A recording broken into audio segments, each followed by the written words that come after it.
Conselho Agro, o seu podcast do agronegócio. E ela não é, por exemplo, vamos supor o seguinte, eu sou agrônomo e eu não sou um grande especialista em agricultura de precisão ou em balanceamento, não sei isso, mas eu tenho uma IA do meu lado e ela faz isso para mim.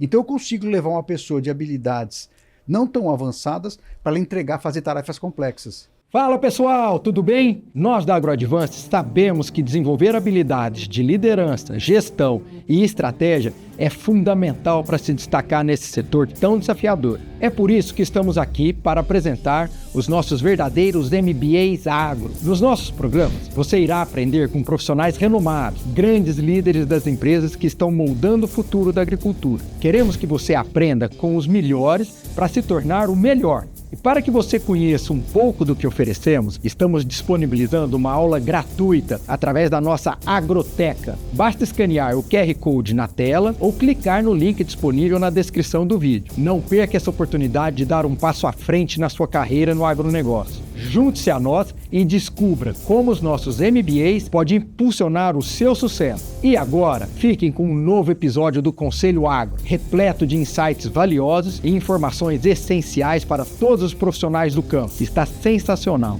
Um abraço.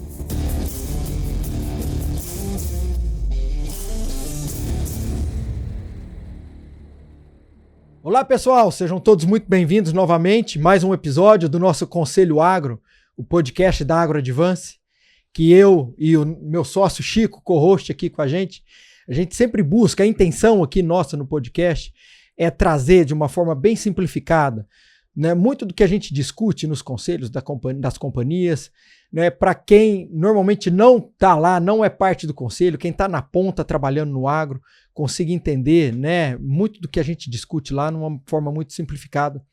Então, eu vou passar a palavra aqui para o Chico dar o seu olá para o pessoal. Tá aí, Chico. Oi, pessoal. Então, voltando aqui, realmente é mostrar a cozinha dos conselhos de administração que a gente participa, tanto como investidor, quanto no caso aqui do Fernando Pepônio, como empreendedor, né? A gente discute estratégia, discute resoluções societárias, tendências, planejamento de longo prazo e como que a gente toma a decisão. E o que torna essas companhias que têm governança, que têm essas instâncias de deliberação, realmente empresas mais sustentáveis e mais competitivas. E hoje com um convidado de peso, né, Fernandão? Exatamente, pessoal. Um dos assuntos que eu tenho certeza absoluta que está em todos os conselhos das companhias, principalmente as companhias que têm governança, é o tema inteligência artificial e como ela vai impactar os negócios e como que as empresas lidam e trabalham com isso, né? E aí, quando a gente pensou, né, em trazer o assunto de inteligência artificial, a gente tem um privilégio enorme de ter o Maurício, né, no nosso conselho, lá na AgroAdvance, e eu vou falar para vocês sem medo de errar. É a pessoa que mais entende de inteligência artificial, tanto de forma bem profunda, ele é um grande estudioso, e o Maurício tem carreira, ele fez carreira na educação, é veterinário e tem uma carreira na educação.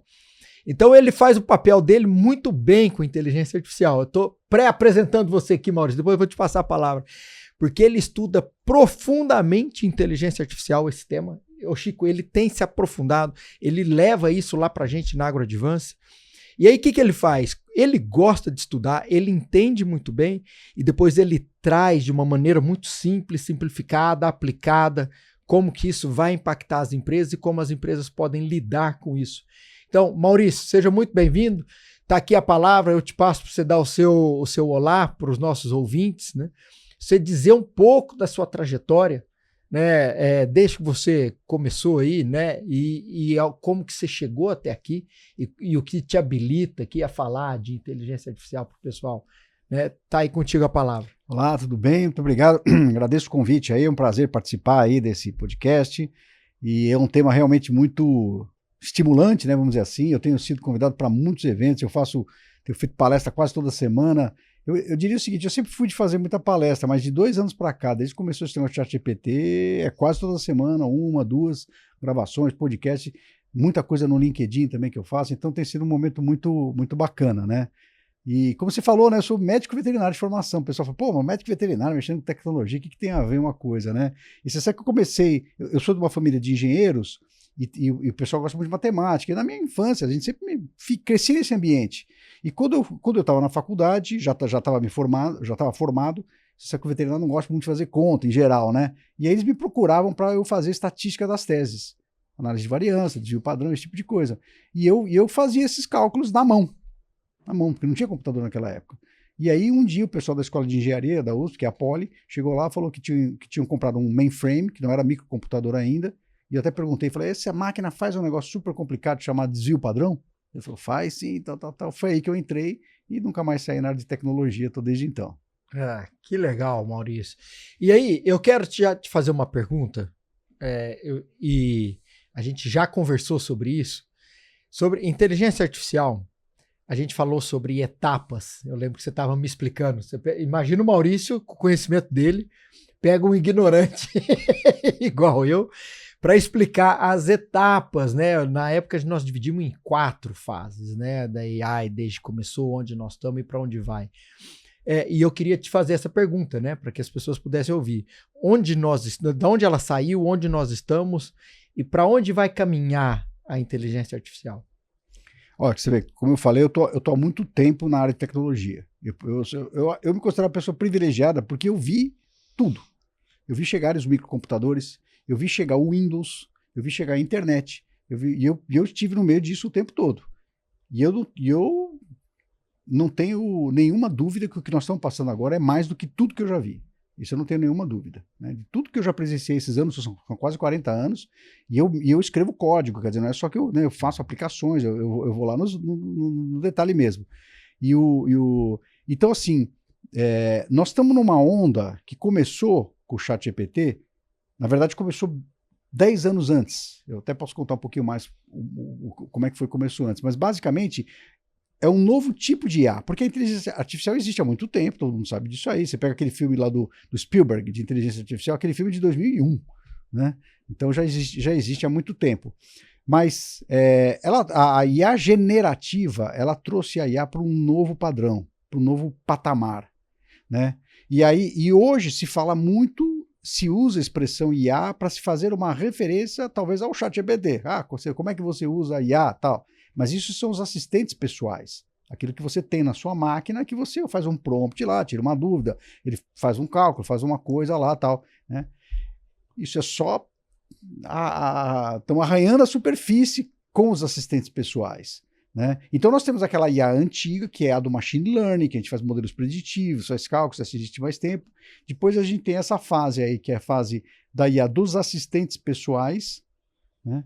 Mas agora a gente está entrando numa outra fase da IA, que é a IA em que ela está embarcada dentro das aplicações e você nem sabe que tem IA lá dentro, que é a IA dos agentes, a IA agêntica. Essa é a grande revolução, é aquela em que você não precisa saber fazer prompt, você não tem que fazer nada, você vai apertar um botão lá, é como quando você usa, por exemplo, o Netflix. Tem IA lá, só que você nem sabe que tem IA lá, e você paga por isso, né? Porque eu até sempre faço uma brincadeira, pergunto quantas pessoas gastam com IA. A pessoa fala, mas eu não pago assinatura nenhuma. Como não paga assinatura? Você não tem iPhone, você não usa a Alexa, você não tem... Tudo isso você está pagando, só que são modelos diferentes. Então a gente está entrando nessa fase da IA agêntica, que é a IA onde você combina esse poder da tecnologia com o domínio da área, que seja lá qual ela for, seja da área bancária, seja do agro, seja da agricultura, seja da pecuária, tal, aquela que você consegue combinar as duas coisas e entregar valor com essa combinação. Então nós estamos... É uma grande revolução isso aí que tem pela frente. E o que você imagina pós essa? O que vem, assim, como evolução dessa agêntica?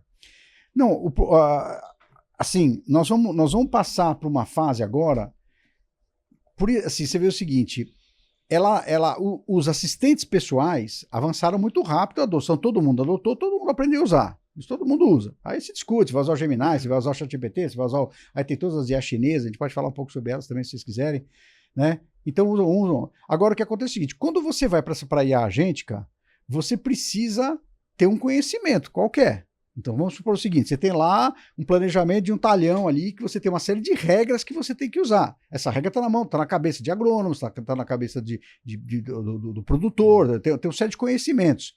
Como é que eu pego aquele conhecimento e ponho dentro da IA?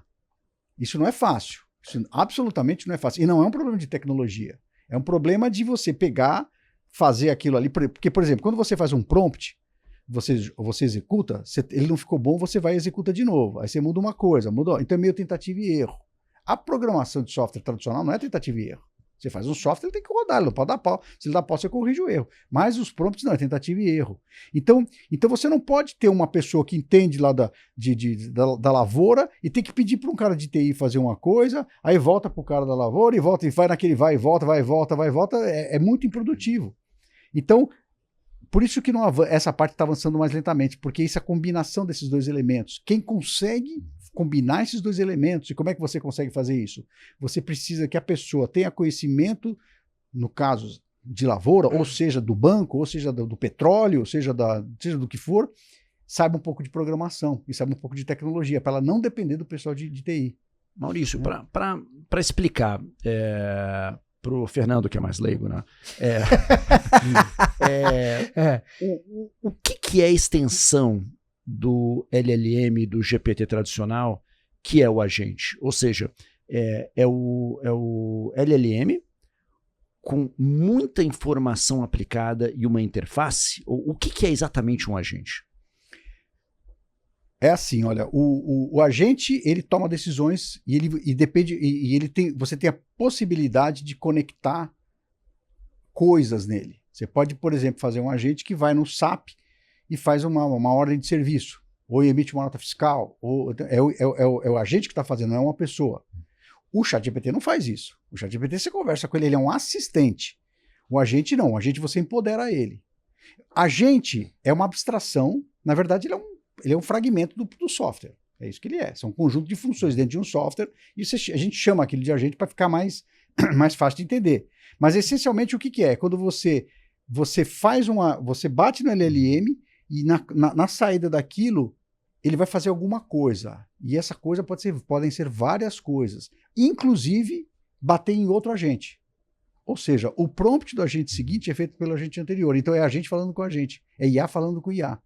Isso tem, e você pode fazer fala com o outro, que fala com o outro, que fala com o outro, nós estamos falando de 30, 40, 50 IAs conversando entre si. Isso você não faz no ChatGPT, né? Mas isso você faz no software. E essa arquitetura dessas peças depende do que você quer entregar, né? Então você pode fazer até mesmo é como se você fosse o seguinte, normalmente uma aplicação você tem um front-end e um back-end. Agora você tem uma outra camada que é IA. Né? Essa que é a diferença. E essa camada, esse agente, ele tem uma capacidade de aprender sozinho e evoluir sozinho. E ele busca, né, hoje em dia, né? Não, é assim. IA não tem vida própria. Começa daí. Você, né? Não é malvada, não é boazinha. Se você programar para ela aprender, ela vai aprender. Se você não programar para aprender, ela não vai aprender. Então isso é uma coisa que você fez para testar. E o que é aprender? Também você precisa definir o que é isso. O que significa aprender? Aprender é quando você treina o modelo. Para você treinar um LLM é um processo muito caro, muito custoso. Mas você pode fazer uma camada em cima do LLM e essa camada você treina. Menor. Então ele usa só a estrutura do LLM para construir raciocínio, para mexer com palavras, tudo. Mas a parte do conteúdo está numa outra camada. E essa camada é treinada. Né? Então, desde que você tenha programado para ser desse jeito. Né? Aí sim, aí você vai. E é aí que está o jogo. O jogo está em você colocar a IA, essa camada da IA, naquilo que faz sentido para o seu negócio. Você consegue, para quem está ouvindo, Maurício, traduzir isso com um exemplo que daria para fazer no agro, sim? Não, qualquer coisa que você tem uma pessoa que raciocina para tomar uma decisão, você pode fazer. Qualquer coisa. É possível ser feito isso. Porque se uma pessoa consegue tomar uma decisão a partir é porque ela tem regras na cabeça dela. Sejam regras explícitas, que eu falo explícitas, estão no livro, né? E você tem na agronomia ou na veterinária, você tem um monte de regras lá que você vai nos livros, você acha lá. Balanceamento de rações, tem N coisas que você vai encontrar nisso aí. Seja por insights que a pessoa tem por causa da experiência acumulada da pessoa. Né? Não tem esse negócio de insight. O insight é uma coisa que a pessoa tem da experiência dela. Né? Então, se qualquer coisa que tem essa natureza. Então, por exemplo, se você tem que fazer todo o cálculo, por exemplo, agricultura de precisão, por exemplo, que você precisa fazer um cálculo ali para fazer aquilo. Não tem regras para fazer esses cálculos? Sim. Você vai botar o agente para fazer isso daí. E coisas que você demoraria muito tempo para fazer, teria que fazer previamente, que hoje como é que você faz? Você vai lá, coleta as amostras, faz toda aquela análise, vê qual é a variedade que você vai plantar, ela tem lá suas próprias exigências, vai nos catálogos, vê aquela exigência, calcula o delta, faz os balanceamentos, calibra a máquina e tal, e depois põe. Isso pode ser feito em tempo real. Pode ser feito em tempo real. Em tempo real, com muito menos espaço para erro humano, e acessando um banco de dados muito mais amplos e constantemente atualizado com a literatura científica mais recente. Se você fez isso, isso que é o detalhe. Por isso que porque você consegue colocar o agente para buscar somente no banco de dados daquele produtor. Então, você vê o seguinte, você falou, por exemplo, literatura mais recente. A literatura mais recente tem coisas boas e tem coisas ruins, né? Quem vai escolher qual é a literatura fechar boa? Essa porta aí. Exatamente. Isso por isso que não existe inteligência artificial sem inteligência natural. Não existe isso. Tem que ter alguém que vai mais ou menos balizando esse negócio daí. E vai dizendo, olha, usa essa aqui, não usa aquela, faz em cima disso. E você consegue ir fechando as portas, você vai fechando não quer que ela acesse, né? Você vai criando as coisas. E é isso que vai diferenciar um produto com IA da empresa A da empresa B. Por quê? Porque ela tem humanos inteligentes fazendo isso e a outra não tem humanos inteligentes fazendo isso. Entendeu? Então essa que é a diferença, é você conseguir embarcar a sabedoria humana. É esse processo daí. E pode ser, como eu falei, pode ser qualquer processo. Eu tenho uma dúvida que parece boba, né? Mas eu vou usar o exemplo do podcast com o André Dias, que nós falamos sobre isso. Até vou contextualizar aqui. A gente estava discutindo sobre setores do agro, né? Próximas teses e possibilidades do agro, né? Que tem daqui para frente para crescer, para investir. E o André trouxe uma certa decepção com as teses de agricultura digital, que ainda já lançaram, quando veio a Climate, 2014? 2013 a Monsanto pagou $1 bilhão para a Climate. E até então vem empurrando para fazer esse negócio andar e ainda não deu certo, não decolou. O agricultor não viu muito valor nisso, né? E a gente acha que teve um descasamento da época que lançou, com infraestrutura de conectividade no campo, não tinha internet no campo, né? As máquinas não se conectavam. Tinha telemetria. Né? E hoje a gente tem Starlink, e não tinha AI para processar essa quantidade de dados enormes que eram gerados, né? E aí eu dei o exemplo da quantidade de possibilidades e variantes ou variações que existem dentro da agricultura que dificultam o trabalho de uma IA. E aí eu dei o exemplo lá, quando você vai posicionar uma variedade, um cultivar de soja, então você vai usar uma inteligência artificial, vai ver o resultado. Tudo isso tá mais na mão já. Você consegue colocar para ela o resultado da análise de solo, análise química, física, biológica, para ela entender aquilo e dar uma recomendação de adubação, de produtos, de insumos a se colocar. Ela consegue olhar a textura de solo, data de plantio e posicionar o melhor cultivar para aquela época, para aquela situação. Aí ela vai pensar na população, né? E aí você vai pensar na população. Só que a população, por exemplo, depende de algumas variáveis que está lá. Aí eu colocar dentro da plantadeira, né, da semeadora é o nome técnico, mas todo mundo fala plantadeira. Dentro de um carrinho de plantadeira tem umas 5 regulagens ali, dos discos, da pressão do disco de corte, da pressão na mola, da regulagem do disco cobridor, né, e que tudo isso influencia. Só que muitas vezes a pressão que ele tem que colocar no disco depende de uma avaliação que ele está fazendo ali, visual, do quanto está conseguindo cortar a palha. Não tem ainda um dado para o agrônomo olhar, o técnico olhar e falar assim, bom, que a inteligência artificial fala para ele, a pressão na mola vai ser tanto.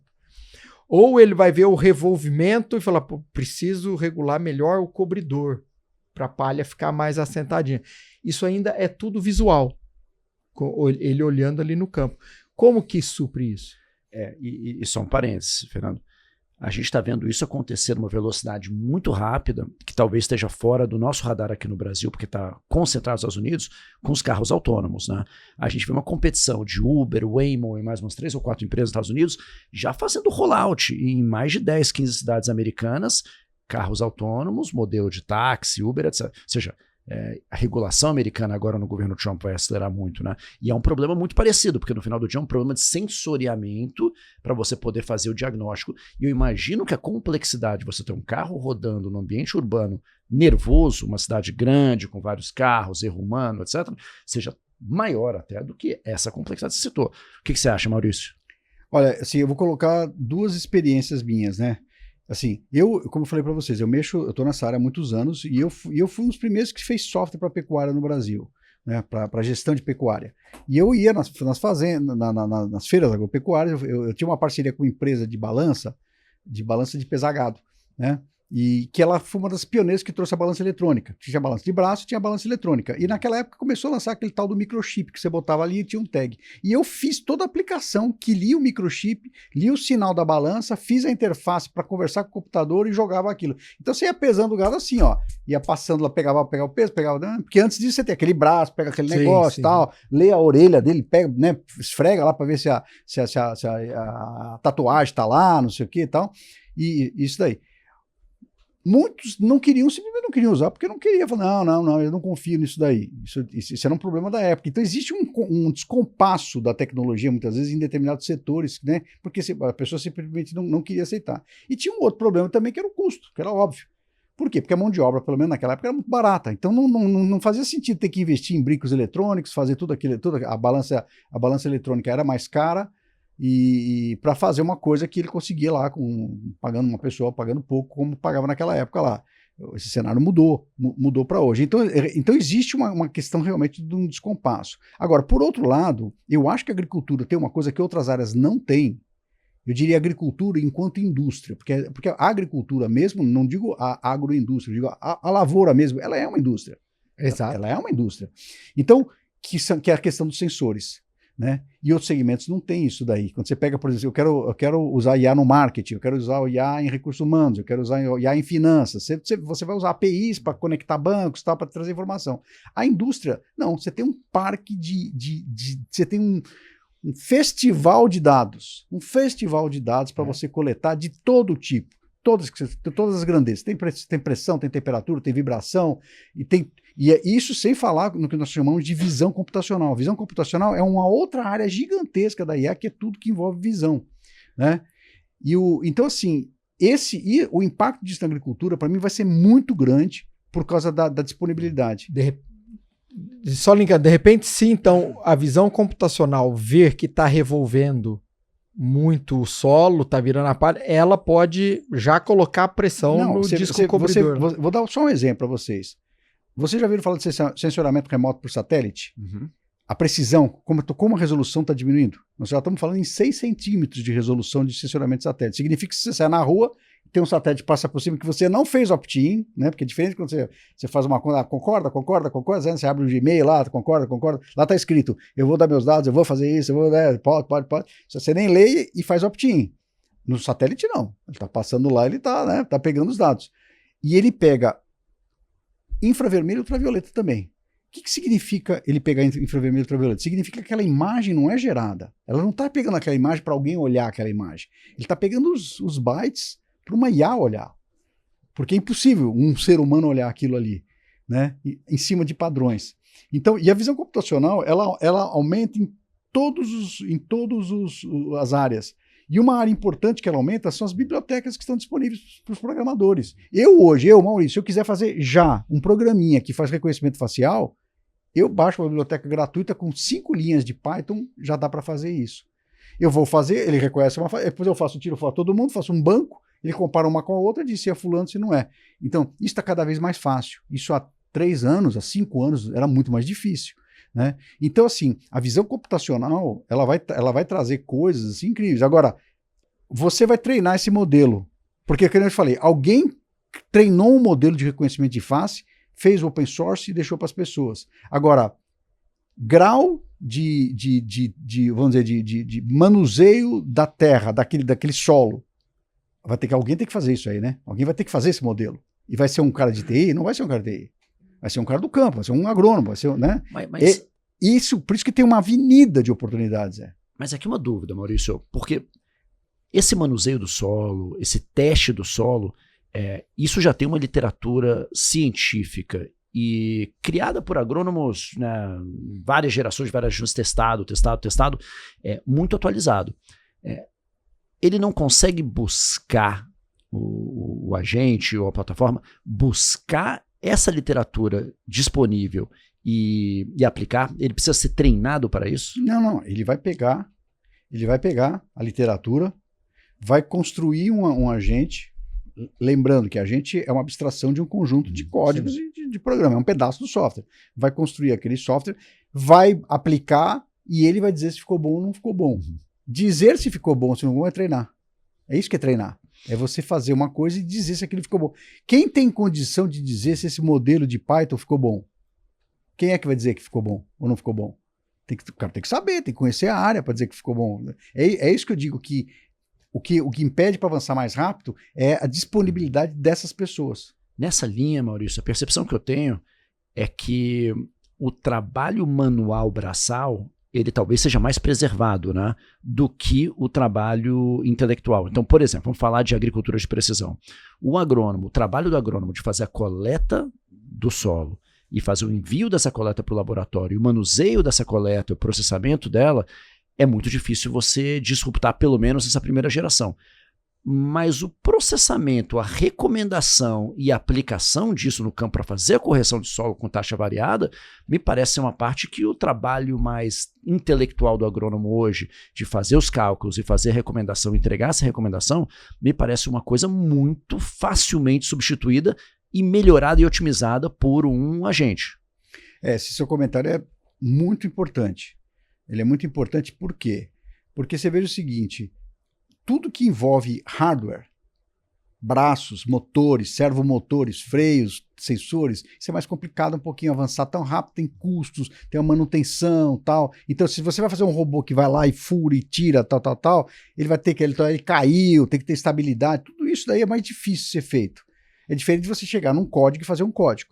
Então assim, a automação que depende de robôs, ela vai ter um pace um pouco menor do que a automação que não depende de robôs. Agora, toda automação em que eu faço um processo, que eu substituo um processo de baixo custo, eu também tenho um ganho de baixo custo. Né? Por quê? Porque a remuneração dessas pessoas, né, não é tanto, então até na literatura eles chamam de soul automation. É aquela automação que você fez, tem literatura sobre isso aí, que mostra que não tem muito ganho. Você pega o caso de supermercados que você vai lá e não tem o caixa, você vai sozinho lá e se serve lá e fecha o seu caixa. Você criou um desconforto para o cliente, vamos dizer assim, e quanto você economiza com isso? Não é muito, não vai mexer, né? Agora, por outro lado, quando você tem uma IA empoderando a pessoa, e ela não é, por exemplo, vamos supor o seguinte, eu sou agrônomo e eu não sou um grande especialista em agricultura de precisão ou em balanceamento, não sei isso, mas eu tenho uma IA do meu lado e ela faz isso para mim. Então eu consigo levar uma pessoa de habilidades não tão avançadas para ela fazer tarefas complexas. E isso faz com que você consiga reduzir o custo das tarefas mais complexas, que são os maiores salários. Então as carreiras, é meio contraintuitivo isso, mas as posições de mais impacto pela IA são as posições mais bem pagas. Isso é muito interessante. É o médico, é o advogado, tudo. Enquanto que o enfermeiro e o paralegal, menos, né? Não, tudo que tem trabalho intelectual. Sim. Que tem trabalho intelectual, e quanto mais complexo, mais sofisticado o intelectual, mais vai ser. E o Maurício apresentou para a gente um trabalho de Harvard, né, Maurício, que mostra a evolução. Ele pegou as entregas, a performance da turma mediana com a turma de alta performance. E aí, sem AI, se tinha um delta enorme entre eles. Depois, com a inteligência artificial, a alta performance também subiu um pouco, mas o mais impressionante é que os medianos... O nivelamento. Os medianos entregaram tanto quanto a alta performance. Esse é um trabalho interessante que foi feito com o Boston Consulting Group. São 720 consultores do BCG. 720 consultores. Então ele está medindo performance de consultores, ou seja, é uma tarefa complexa que a todos eles foi apresentado o mesmo case, para eles verem como é que eles iam performar. Então conseguiram nivelar, foi um trabalho bem feito, né? Que eles conseguiram pegar uma massa muito grande, e aí eles apresentaram 2 trabalhos. Então eles tinham o baseline, que foi um primeiro trabalho, e com isso eles conseguiram trabalhar, diferenciar consultores mais avançados e consultores menos avançados. Separaram 2 grupos. E aí apresentaram um segundo trabalho e viram com a IA. Esse grupo, que era a metade, o bottom, né? A metade de baixo do grupo, com a IA, entrega mais que esse grupo sem IA. Né? Então é uma coisa meio contra-intuitiva, né? Mas é uma coisa impactante. O pessoal fala, eu sou muito bom, eu estou protegido. Não é bem assim, né? Você é o mais ameaçado. Você é o mais ameaçado. E carreiras que pareciam extremamente blindadas e promissoras como desenvolvedores, tá ameaçadas, né? A gente está vendo as empresas, startups de tecnologia nos Estados Unidos hoje, que antes, para você fazer uma série A, talvez já precisasse ter 30, 40 pessoas no time, maioria desenvolvedores. Hoje a turma está pensando em fazer com 6, 7 pessoas. Eu escrevo código de programação quase todos os dias há 40 anos. Já passei por diversas linguagens. E eu uso muito IA. E você tem hoje ferramentas que você bota a IA dentro do editor de código, aquele que você está escrevendo mesmo. É como se você tivesse lá no Word, você tem um editor lá. Hoje a IA escreve 70% do meu código. Eu escrevo 30%. E assim, ela escreve parágrafos inteiros, fragmentos inteiros do negócio. É claro que você precisa saber programar para ver se ficou bom, você dá um retoque, você muda alguma coisa ou outra, mas é uma coisa absurda, cara, é uma coisa absurda. Não dá para imaginar, eu não consigo me imaginar programando sem usar IA, porque não dá. Porque antes era assim, a programação tem muito isso, esse comando é ponto e vírgula ou é ponto, ou é tracinho, aí você vai na internet, faz a busca, tem lá o Stack Overflow, não sei o que e tal. Agora não, se der um erro, no editor aparece sublinhado, você clica com o botão da direita, fala corrija com o Copilot, ele vai lá e corrige. Né? Falei que ele entendia bastante. O Maurício falou uma coisa aqui no começo que bate aqui, que eu acho que é a coisa mais extraordinária. É a velocidade da adoção dessa tecnologia e a disseminação, né, Maurício? Porque não é uma cadeia, não é um setor. É muito discriminado, né? E não precisa de uma formação muito técnica para mergulhar de cabeça, aprender e se reinventar nisso, né? Não, eu acho o seguinte, as pessoas confundem muito o que é o assistente pessoal. E aí o pessoal fala de engenharia de prompt, você tem que saber fazer prompt. Isso aí acabou, gente, todo mundo já sabe, não tem muito mais o que fazer. Mas isso é assistente pessoal, isso não é IA embarcada, não é a IA invisível que está dentro da aplicação. Essa IA de assistente é um negócio para 5 players no mundo, 6, 10 players, né? E acabou. Né? Então isso aí as pessoas vão usar e vai ser uma coisa da rotina das pessoas, todo mundo já sabe usar isso daí. Mas não é aí que o jogo é ganho na IA embarcada. E para isso, o cara precisa saber programar. Eu defendo essa tese, que a pessoa precisa saber programar, precisa saber programar em Python. Pelo menos, não é porque vai desenvolver o software, para ela poder rodar na máquina dela e testar se aquele negócio está funcionando, se aquele modelo, aquele agente, porque você pode pegar, eu não falei para vocês que agente é um fragmento de software, eu pego só o fragmento do agente, boto na máquina daquela pessoa, aquela pessoa fica testando, ela precisa saber dar um play naquele script, ela não precisa escrever o script inteiro, mas precisa entender um pouquinho. Quando ficar bom, dá para o pessoal de TI, o pessoal põe em produção. Não pode ser um modelo tradicional. Pô, eu tenho um case aí de uma amiga minha que acontece o seguinte, ela trabalha numa empresa grande, lá do Vale do Silício, ela mora na Califórnia.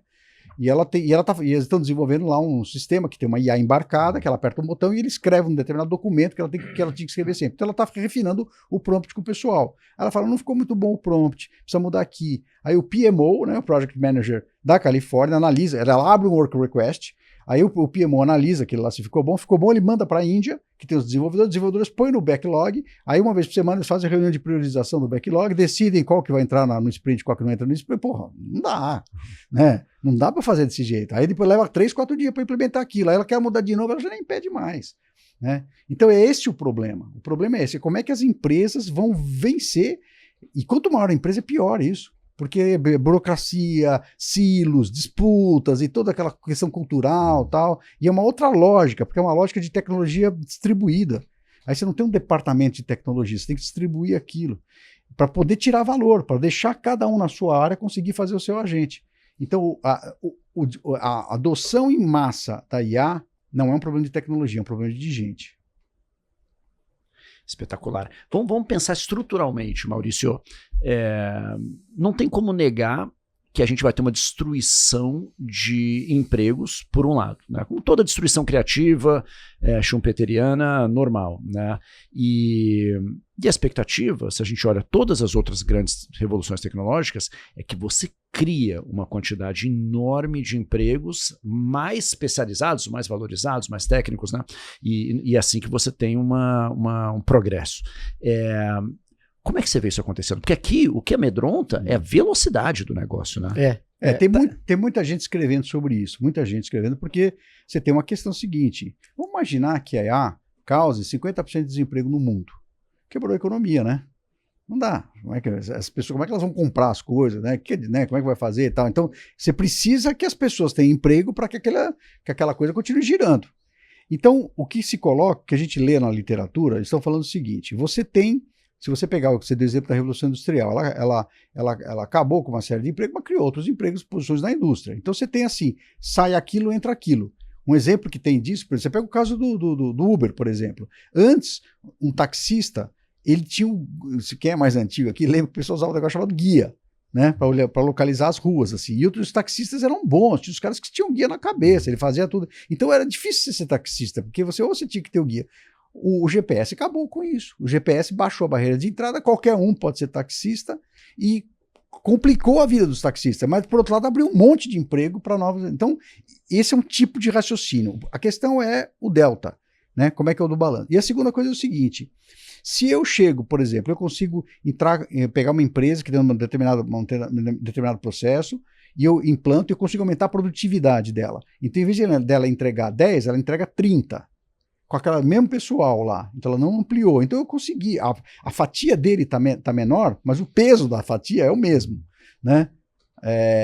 Então, ou seja, também não impactou. O que as pessoas estão discutindo é o tamanho desses dois lados da equação. E tudo que eu tenho lido, e eu compartilho com essa ideia, é que vai ser menor.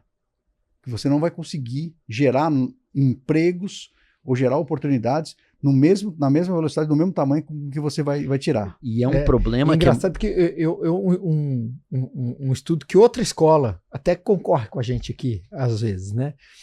Eles trazem que, historicamente, eles trazem uma série histórica para cada um trabalho que a tecnologia tira, destrói, ela cria outros 8.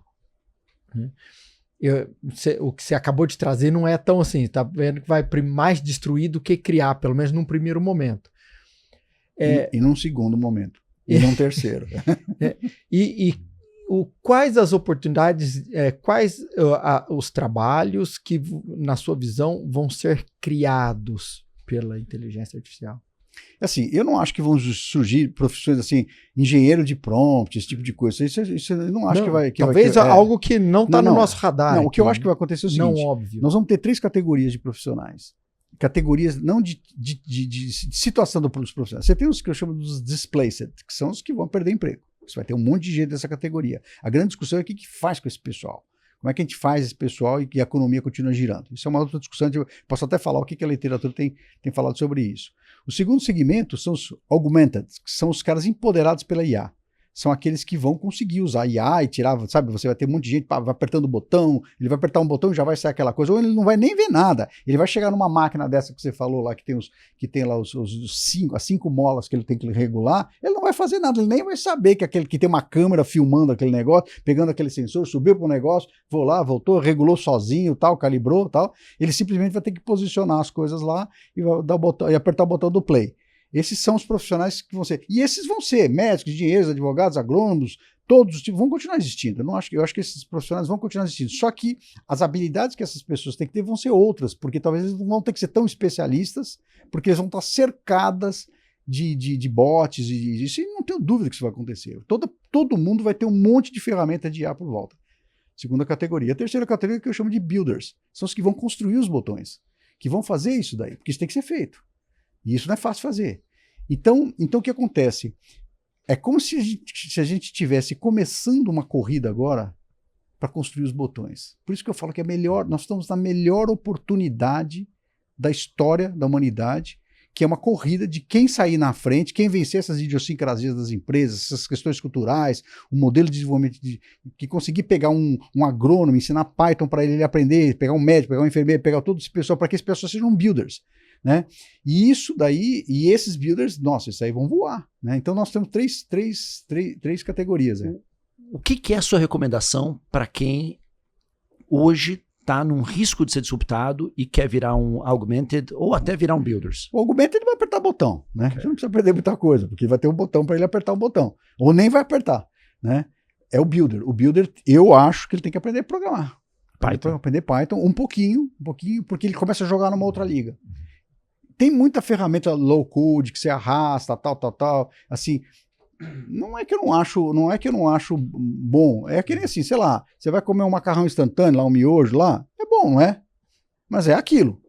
Você tá com fome, você não tem que estar sem tempo, precisa fazer, resolveu, é até gostoso, né? Mas não é um macarrão com frutos do mar que você vai comer, né? Não é uma outra. E o no code é isso. No code é uma coisa que resolve lá para você fazer uma coisa. Agora, o passo grande mesmo, você precisa de código. Uma provocação sobre a questão de geração de empregos. Eu ouvi recentemente o Mark Andreessen, né? A visão dele é que o que vai criar mais posições são as destravas de fronteira que IA vai produzir. Por exemplo, vai permitir que a gente comece a explorar Marte, ou minerar asteroide, ou né, coisas que a gente não tinha pensado, explorar novas fronteiras da ciência da vida. E essas novas fronteiras, que são muito difíceis da gente imaginar hoje, porque a gente ainda não consegue pensar com a destrava que a IA vai trazer, é ali que está as grandes oportunidades. E o que vai gerar empregos novos e empregos que vão... É nessa linha que eu estava querendo ir, tipo, mas tentando imaginar em agro, né? Que não deixa de ser uma ciência da vida, né?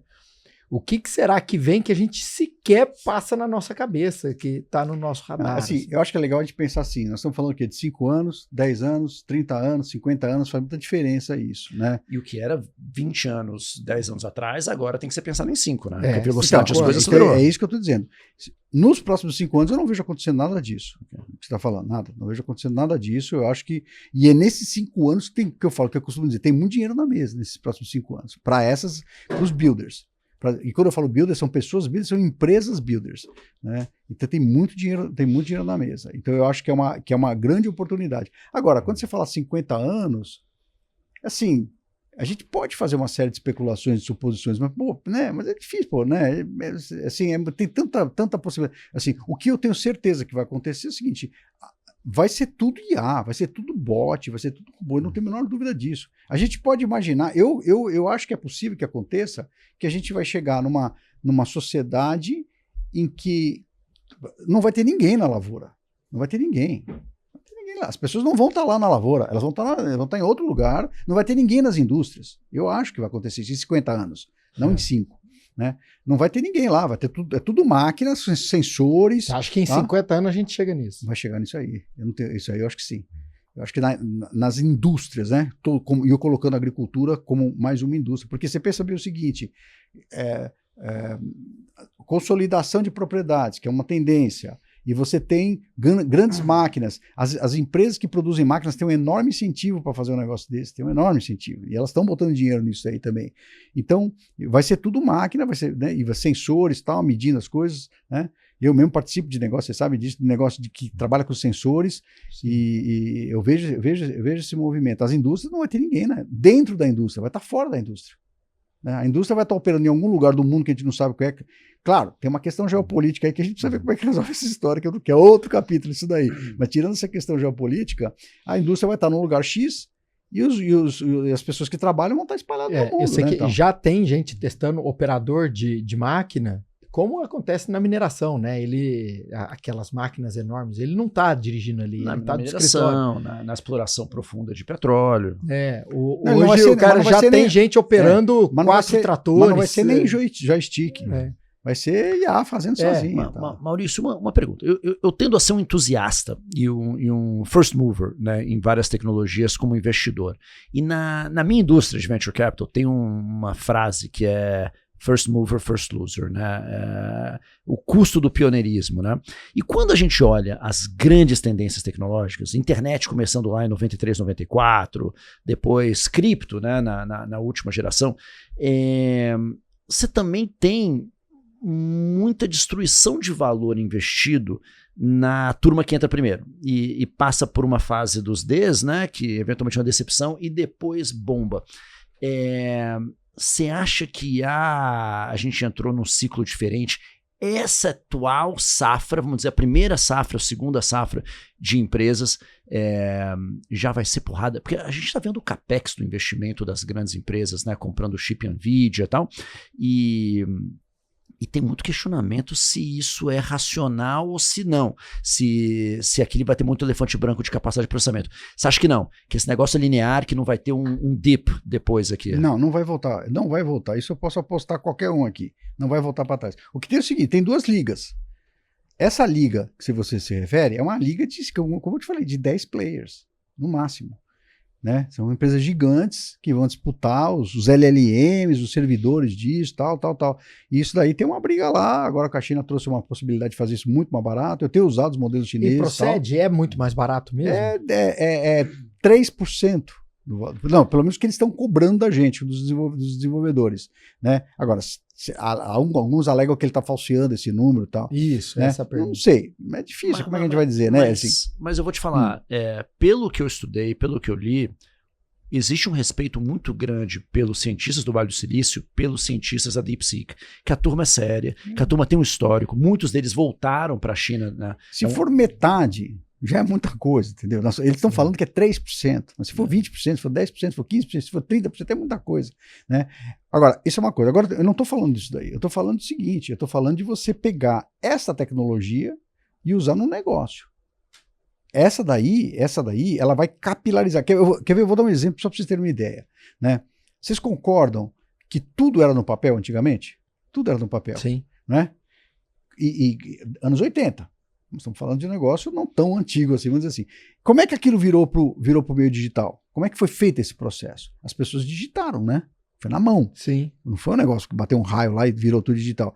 E não foi esse processo de digitalizar todo o conhecimento da humanidade, primeiro para o disquete, depois para o DVD, depois para o Blu-ray, depois para HD, depois nuvem.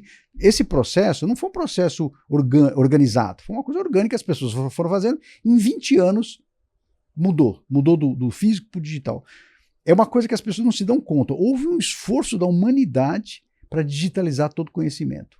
Hoje tudo já nasce digital, né? Muito bem. Nós vamos passar por uma outra onda dessa, em que vai ser reescrita toda a história da humanidade em modelos de IA. Isso vai ser feito também. E vai ser feito com trabalho de formiguinha. Não vai ser centralizado isso, porque não dá para fazer centralizado, porque os nichos são tão detalhados, são tão específicos. Talvez um modelo que um americano faça para a agricultura não funcione para o Brasil, porque o Brasil tem umas realidades. Uma lavoura. Às vezes pode ser até que uma coisa que for feita para o Paraná não vai funcionar para o Mato Grosso, né? Porque são particularidades. Então, essa natureza fragmentada vai demandar IAs fragmentadas. Mas isso vai acontecer. E você acha que pode ser a empresa vencedora, dentre outras vantagens que ela pode ter, é uma AI melhor do que a do concorrente? Eu não tenho a menor dúvida disso. Você que trabalha nessa área, você vai ver, quando a gente for fazer valuation das empresas no futuro, nós vamos fazer valuation baseado na qualidade dos seus modelos treinados. Você vê, quais são os seus modelos treinados? São isso. Qual é a acurácia desses modelos? Eles estão formando, quer dizer, a gente vai imobilizar isso. Isso vai aparecer no ativo das empresas. Para agroadvância. É um negócio assim, é absurdo. Por quê? Por que o modelo treinado vai ser o maior valor das empresas, o modelo treinado? Por quê? Porque o modelo treinado significa que você conhece os seus clientes, você materializou o seu conhecimento dos seus clientes dentro de um conjunto de um software. Né? Ou seja, eu trabalho com esses clientes aqui, eu sei tudo deles e está aqui dentro desse modelo e eu tenho um modelo com altíssima acurácia. O teu concorrente não tem, tá? E isso é muito nichado. E é uma vantagem competitiva. Isso vai virar core? É core? Core de cada empresa, de cada setor, de cada uma coisa. E é uma vantagem competitiva difícil de copiar, porque você tem aquele acesso à informação do seu cliente. Então, e aí vira uma bola de neve, né? Porque se o teu modelo é melhor, as pessoas vão querer, porque ele tem coração melhor, ou seja, você vai conseguir. Por isso que você tem. Aí, no caso, não é que não vai ser um first loser, vai ser, né, esse caso. Por quê? Mas é assim, nesse raciocínio que eu estou falando. Porque, na verdade, não é mais first. o avanço que a IA teve é uma coisa. Eu estou falando é aplicar a IA. É diferente. Sim. Não é desenvolver IA, é aplicar para o seu negócio, para a sua característica. Você pega o caso do Netflix. Outro dia aconteceu com a minha mulher, ela perdeu por algum motivo o acesso da conta dela. Ela começou outra do zero. Ficou triste. Por quê? Porque perdeu o Netflix, não sabe mais quem é ela. Olha que coisa meio assim, olha, né? E o Netflix com o IA, ele não só faz recomendação precisa para ela, mas ele também usa o interesse dela para produzir conteúdo, né? Para fazer recomendações e eventualmente produzir conteúdo. Qual é o assunto que está mais... Significa o seguinte, a gente fala, tem que conhecer o cliente. A IA generativa trouxe a possibilidade de tudo que é intangível você tangibilizar. E sem contar o seguinte, que você pode criar agentes, nós estamos fazendo isso na faculdade lá que eu trabalho, na Intel. Né, isso a gente vai fazer na AgroAdvance também. O que a gente faz? A gente conversa com o bot que representa um aluno. Então você consegue. E aí, o que você está achando do curso? Está gostando? Você teve algum problema semana passada? Com o que você está? Como se fosse o próprio aluno. Por quê? Porque tem todas as informações, estão todas na base, e você consegue dialogar com a base de dados. Quer dizer, isso é um impacto tão grande, porque a gente tem aquela lógica de dashboards, não sei o quê, com gráficos, isso aqui vai mudar. Você vai perguntar as coisas, você não vai mais precisar de um dashboard com todos aqueles negócios lá. Aplicando para o agro, você pega uma empresa como a John Deere, como a CNH, como a AGCO, que tem acesso ao cliente, tem acesso aos dados, isso vai aumentar brutalmente a trincheira competitiva dela, né? Vai ficar muito mais difícil você sair do zero hoje competir com uma empresa dessa. Essas empresas, elas têm vantagem, eu acompanhei, né? Você pega, por exemplo, você falou o caso da semeadora, aí tem a colhedora também, né? Sim. Né? E na cana ela vai girando e aquele cilindro ele aquece, né? E a palha da cana é gasolina, né? Tem máquina que o operador tem que descer para ver aquele negócio da temperatura. Por quê? Porque falta um sensor lá. Porque às vezes você tem problema de sensor, que como aquele negócio gira tal, você tem onde você vai botar a bateria, o fio, porque aquele fio vai girar também tal, tem algumas série de limitações. E eu acompanho um projeto de instalação de sensores nisso aí, para medir a temperatura da colhedora. Então, e olha o que acontece. Como você tem uma máquina, né, a gente estava falando, por exemplo, Starlink, ela trouxe uma tecnologia para trazer acesso. Agora, se você imaginar uma máquina, ela é um hub. Por quê? Porque ela tem bateria. Ela tem uma bateria lá, então ela tem energia, aquela máquina. Então ela pode ser hub de sensores que estão espalhados em volta e ela atuar como colhedora, em vez de colhedora de grãos, ela é colhedora de dados. A máquina, o trator. E ele joga para a nuvem, né? Então assim, é muito louco esse negócio desse. Por quê? Porque ela já está com toda a infraestrutura dela montada, né? Então assim, é a máquina funcionando como hub. É incrível, cara. Eu me lembro quando a gente começou a investir em maquinário agrícola, a tendência era o machine to machine virar a internet das coisas e falar de máquinas inteligentes. Mas pensar hoje em máquinas inteligentes antes de IA era surreal. Essas máquinas de hoje sim são inteligentes, que conseguem acessar esses modelos. Então, porque a IA precisa de dados. A gasolina da IA são os dados. Por isso que eu falo que uma empresa vai diferenciar da outra. A IA permite que uma empresa se diferencie da outra, por quê? Porque ela consegue ter acesso a mais dados e o jeito como ela tem política de captura de dado. Então você faz as suas aplicações, além de prover o serviço para o cliente, para capturar dados também, porque aquilo vai alimentar a sua IA. Né? E na agricultura, foi o que eu falei, pela todas as indústrias. Você imagina uma máquina está andando ali, ó, ela tem uma câmera em cima, ela está pegando tudo, pegando tudo. Depois deixa a turma fazer os modelos em cima disso daí. Eu falo, a agricultura é a atividade que mais gera dados no mundo. Bom, cara, nós ficaríamos mais 2 horas aqui, Maurício, conversando com você. Nós estamos chegando ao nosso final. Vamos assumir o compromisso aqui de trazê-lo de novo, Chico. Eu imagino que se a gente chamar o Maurício daqui 6 meses para ver o que evoluiu dessa última conversa aqui, eu acho que nós vamos nos surpreender de quanta coisa andou. Né? Maurício, eu acho que o tema que a gente abordou aqui com você hoje é o tema mais importante em todas as categorias que a gente está investindo. A velocidade que eu estou vendo isso incorporado nas empresas do nosso portfólio. Vou dar o exemplo de biológico, tá?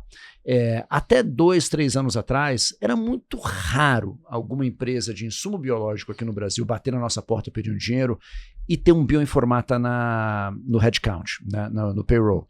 Hoje, tem mais bioinformata do que tem biólogo e agrônomo na maioria das companhias que estão batendo lá dentro. Ou seja, a velocidade que IA está sendo absorvida pelo agro em life science, em ciência da vida, para poder acelerar bioprospecção, desenvolvimento de formulações mais sofisticadas, acelerar product discovery e testar, explorar e testar e acelerar essa fronteira de desenvolvimento de produto em ciência da vida é uma coisa que pegou a gente completamente pela surpresa. Quer ver, só fazer um comentário rápido, é o seguinte, você pega na indústria química, que vai bater, de certa forma, nessas indústrias. O que é uma indústria química? É uma combinação de moléculas, né? De átomos, né? Combinação de átomos. Que aqui vai produzir uma molécula, e aquela molécula vai ter alguma propriedade. Se você pegar lá as moléculas, elas são números. Elas são números. E quando você tem um LLM que pega uma palavra, as letras são números. Quando você pega uma imagem que tem os pixels são números. Portanto, o modelo é o mesmo. É indiferente se aquilo são moléculas que vão compor uma molécula química, um novo fármaco, uma nova... Né? Ou que são peptídeos, no caso de uma vacina. Foi assim que foi feita a vacina da vacina da Covid e foi usado isso daí. Você faz o quê? Você faz clusters de similaridade com clusters que funcionaram. Em vez de você testar todos, você só testa os semelhantes. E aí você acelera muito o processo de desenvolvimento. Maurício, nessa linha, uma coisa, até pelo que a gente falou aqui hoje, que vai impactar brutalmente o agro e a mão de obra técnica qualificada do agro, é a velocidade do avanço em robotização, né?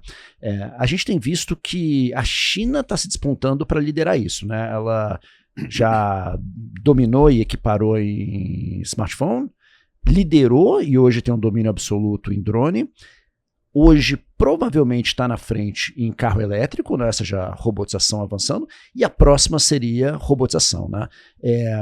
Você olhando como o mundo está avançando nisso, você acha que 5 anos na frente a gente já consegue ver esse avanço em robotização alavancado por IA presente no campo? Então, eu acho que nessa janela de 5 anos, mais máquinas inteligentes, sem sombra de dúvida. Mas os modelos treinados, aí vai depender daquele problema que eu falei, porque depende do humano para montar, para criar os modelos e tal. E modelos feitos na China talvez não funcionem no Brasil, né? Isso que eu tô dizendo. Então, assim, o hardware, sim. Mas os modelos não. E tem uma coisa que você falou aqui que é de fator de produção, né? Se for para disruptar e substituir uma mão de obra barata, o atrativo econômico é pequeno, né? Então o endereço do robô vai ser para atacar primeiro as mãos de obra mais qualificadas. Muito bom. Ô Maurício, eu vou roubar a pergunta do Chico aqui. No finalzinho, a gente sempre pede uma indicação de livros para o nosso entrevistado. Né, um livro que você recomenda de qualquer natureza. Que Cara, eu vou te pedir um favor. Como o tema de muito interesse da turma aqui tá na fronteira, recomenda 3 ou 5 livros pra gente aí. Não fica preso com um, não. Tá bom. Eu vou decepcionar vocês. Porque você sabe o seguinte, eu diminui muito meu hábito de leitura nos últimos tempos. Muito, muito, muito, muito, porque eu comecei a usar outras formas de... E é uma coisa que até é ruim. Né? Eu lia muito mais do que eu leio hoje. Né? E assim, quando eu falo, por exemplo, especificamente de livros técnicos, não dá tempo de você ler um livro, que não vai estar. Trás. Hoje a minha principal fonte de informação, eu vejo muitos canais do YouTube, que eu acho bons canais, né? Aí você tem lá Asimov, você tem Código-Fonte, são canais técnicos que eu aprendo muito de IA com esse pessoal, em canais do YouTube. Mas você sabe qual que é a minha principal fonte de atualização de canais? São os meus, eu tenho muitos seguidores nas redes. As pessoas me mandam. Eu todo dia estou recebendo alguma coisa de alguém, alguma coisa nova, alguma coisa. É impressionante a quantidade de coisa que chega espontaneamente para mim, que fica uma fonte bem interessante, né? Então, assim, quando eu falo recomendação de livro, na parte de IA, na parte de tecnologia, né, eu não tenho assim um negócio, né? Agora, fora dessa área, eu gosto muito de ler livro de aventura, sempre gostei, né?